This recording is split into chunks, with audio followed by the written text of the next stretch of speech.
very often we are presented as enemies. Is it so? You see, the problem I see in the West, really, you have two problems now, and that's why you waste our time. Because there's nothing that we don't know, either in Africa or in the world. So, but what I see on your side, you seem not to have enough information. You seem to have two problems. You seem to have some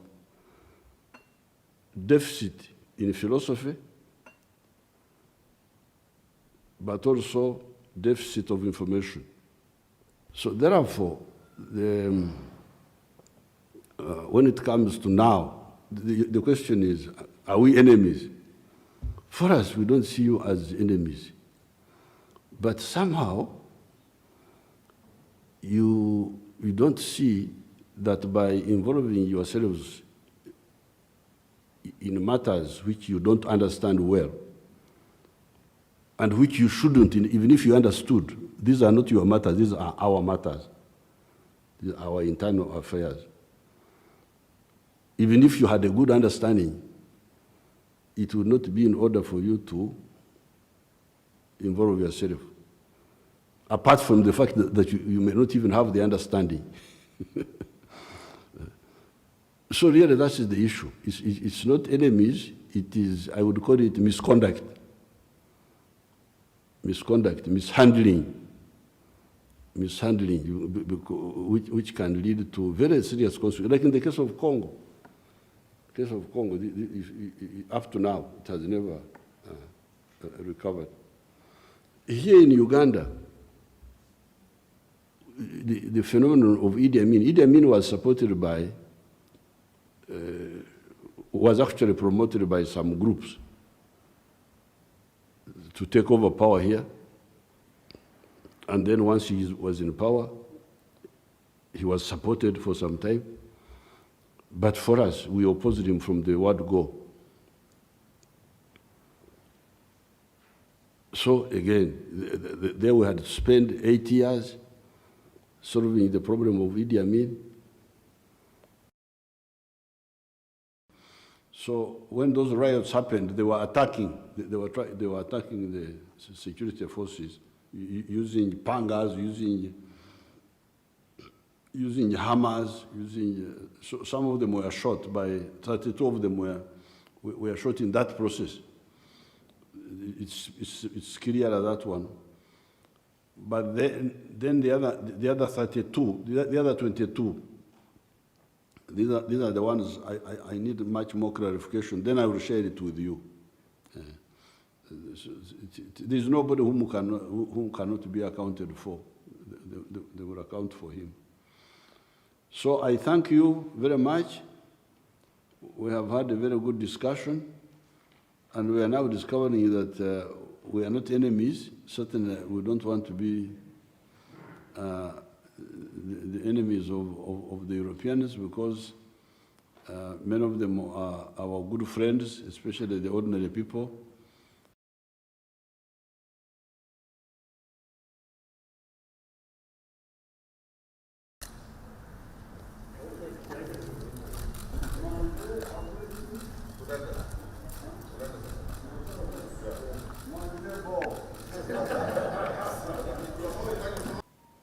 Now, with the European Union, we don't have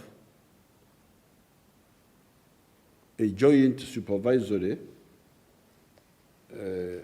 body. Which one is that? It's called the Joint ACP-EU Parliamentary Assembly. Representatives from parliaments from all over these countries come together and they meet regularly and they go through issues which affect their relationships. It's not a binding, but it's a supervisory, it's a monitoring mechanism. So there is something along those lines yes, as well. But it's not supervising sovereign units. It's not supervising sovereign units. So why can, first of all, the European Parliament are the ones who met alone. They didn't have the SCP. It was not a joint, we are represented. The responsibility of the European Union Parliament, as well as this joint assembly, it is mentioned in the treaty as well, saying you have to monitor, you have the responsibility to look into this, and they do it. To supervise Uganda. No, to look to compare what we have agreed with what is actually happening. They say, you know, we agreed to respect these human rights. We agreed to work with civil society. We agreed, and then say, I don't think this is actually happening. And then they bring those issues to our attention. That is what they do. They bring to our attention without infringing. But for us, you see, if we agree on. By agreement, it is not transfer of sovereignty, we agree, then who interprets that agreement? Is it in order for you to unilaterally interpret it and you condemn, or do you consult? You consult. If we have agreed, like for instance with Kenya, we have agreed this, we have agreed this, about the milk, about this. When the agreement is not lived by, we consult. We consult. We don't condemn because they are an equal partner. We don't condemn. I don't know how you people you help the. Some you are the lawyer. Well, Your Excellency, and Your Excellency, there are obligations under treaties, but the fundamental part of those treaties that you are partners. Yes. You are partners. Nobody is superior to the other. And when you have differences, there are ways of resolving differences. I think they are also laid out in the agreements. So, but what the President is saying is you rush to condemn a partner. Many times, really, with veiled threats. And everybody knows what the threats are all about. But that's not the spirit of partnership.